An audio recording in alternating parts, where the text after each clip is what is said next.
Welcome back to Switch of South Africa. I'm Nicky Nash as always, and today you guys join me in the Volkswagen Polo R-Line 85 kilowatt DSG. This vehicle, I'm a bit speechless. Why? Because it looks very beautiful. I'm sure you guys are seeing right now, the car looks amazing. I do like the look of the car, but before we speak about the car, you guys don't know how we do it. Let's speak about ChangeCars. What is ChangeCars? ChangeCars is an online platform where you can sell your car, buy your car. You can even inquire about a car you want to buy. You can even ask them on ChangeCars that, hey, I would like to sell a car. Is it advisable? So for example, if I have the previous generation Polo, I can go ChangeCars, ask and be like, hi guys, I've had the previous generation Polo for 3 years, and I'm looking to upgrade to the new one. Should I or should I not? And they'll advise you, and they'll tell you do it or don't do it. So check them out, and then yeah, you guys will tell me what you think. Comment down below. You guys haven't commented about ChangeCars down below, so comment your thoughts about ChangeCars. Even if you're not buying a car, just go there, tell me about ChangeCars, and also subscribe to All Things Motoring. But yeah, we've done that part. Let's speak about the Polo R-Line.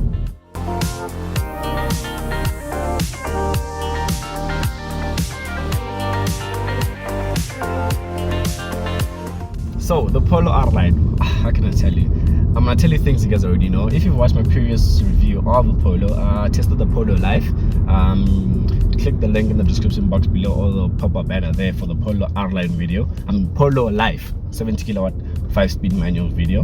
But yeah, we're in the R-Line. So what I think of the car, let's start with the looks. No, we do it looks, interior, no looks, right? We do the exterior, interior, the drive of the car, the things I like, the things I don't like, would I recommend it, so on, so on. So the looks of the car looks amazing in the front. Looks amazing all around, especially in this R-Line. It's fitted in this R-Line, so it has the whole front R-Line package. I love that about this vehicle. It looks amazing. Even at the back, it has I didn't know how I felt about them when I saw them in pictures.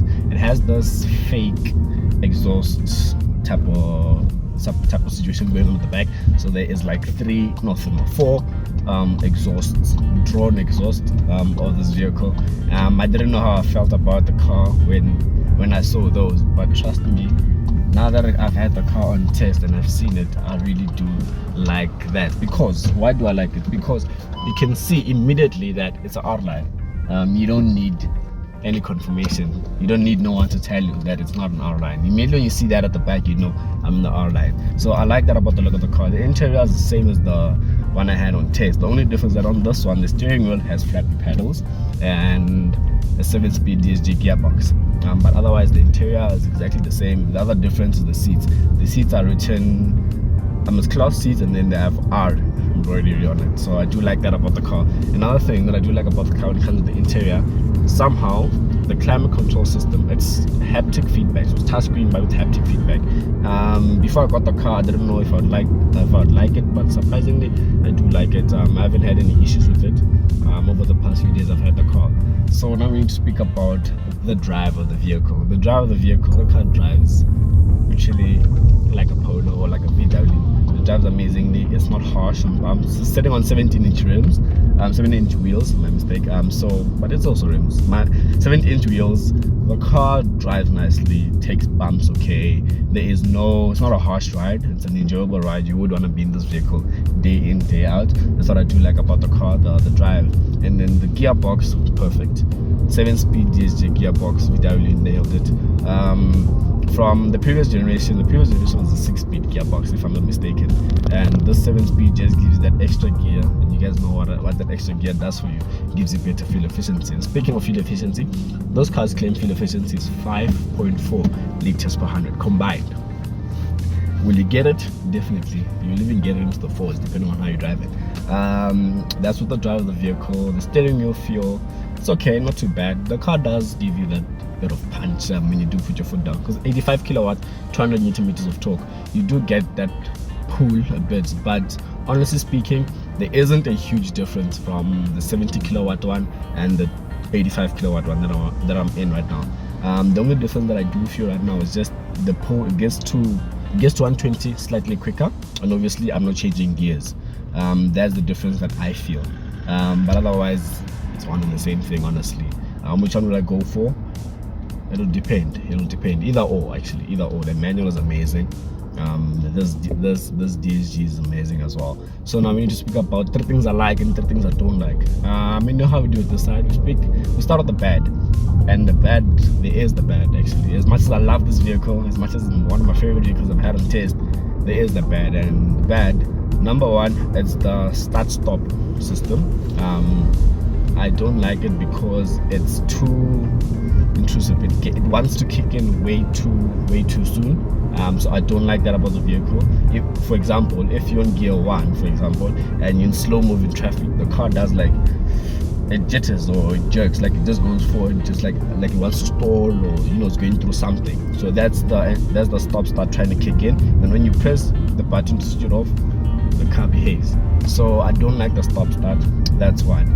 The second thing that I don't like about this vehicle is how sensitive the sensors are. And when I mean sensitive is, as I'm driving right now, if I pass a car slightly too close on my right hand side or something, it'll bring up the sensors all around, like it'll do just on the side where that is happening. Or when I'm in a mall, for example, and or people pass here by me, the sensors will come up.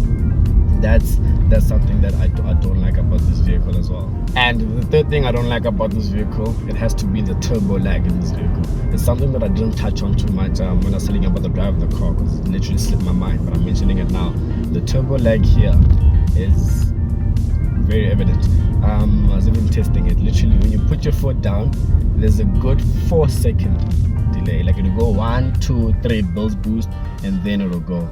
I'm a bit on I'm on a bumpy road for now, but I'll give you an example of the turbo lag. Let's speak about the 3 things I like. 3 things I like: 1, the overall package of the car. That's 1. 2, the look of the car. 3, what I like about the car is the feel of the car when you're inside. It feels amazing. The seats as well, they just give you that, you know what, I'm in a premium car. I see where my money is being spent. The steering wheel, just being in this car gives you that, okay, I can see where my money is being spent. I do like that about the car. That's the 3rd thing. That's the overall thing that I like about the car. So I'm gonna slow down a bit, and then right now I'm in gear 5. I'm gonna put my foot down. I'm gonna count down with you guys, right? 1, 2, 3, foot down. 1, 2, 3, 4. That's where it goes. See the lag. Slow down again. So the lag is there. It's honestly there. I'm gear 5 again. 4 down. 1, 2, 3, 4.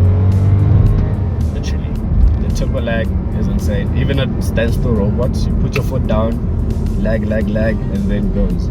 I also felt the lag in the Tiger when I drove the Tiger launch, but we'll speak about that car when we get it on test. So now, do I like the car? Would I buy it? Would I recommend it? Do I like the car? Yes. Would I buy it? Yes. Would I recommend it? Most definitely. This car gives you the overall package. You're looking for something small, something that will put you from point A to B, but in style, with all the features that all the premium cars or the big cars above this have. This car will give you that.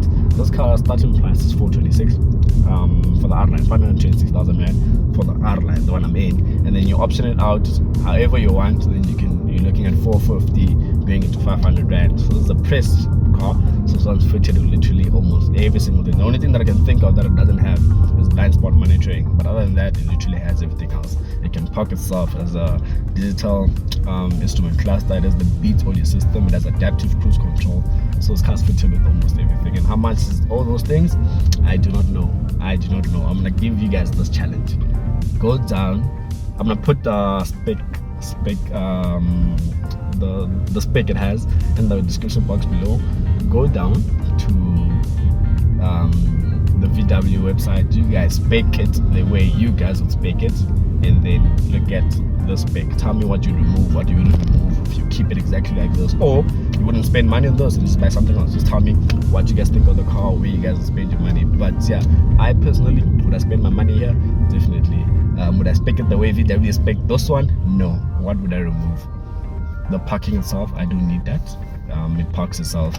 Keyless entry, keyless start, I would remove it, but it depends. If I'm on a budget, yes, but if not, I wouldn't. But no, from Nick from City South Africa, I'm Nicky Nash. I hope you guys did like my review of the Polo. After this video, there's a Golf 7.5 GTI review coming, so don't be surprised in that review where I'm wearing the exact same outfit, like the exact same t-shirt. Don't be surprised. I shot this on the same day. I shot that first, now this. But yeah, I hope you guys are liking the content. Comment down below what you think of the car, what you think of the channel, what do you like to see on the channel. And yeah, I hope to see you soon. From South Africa, I'm Nicky Nash and I'm signing out.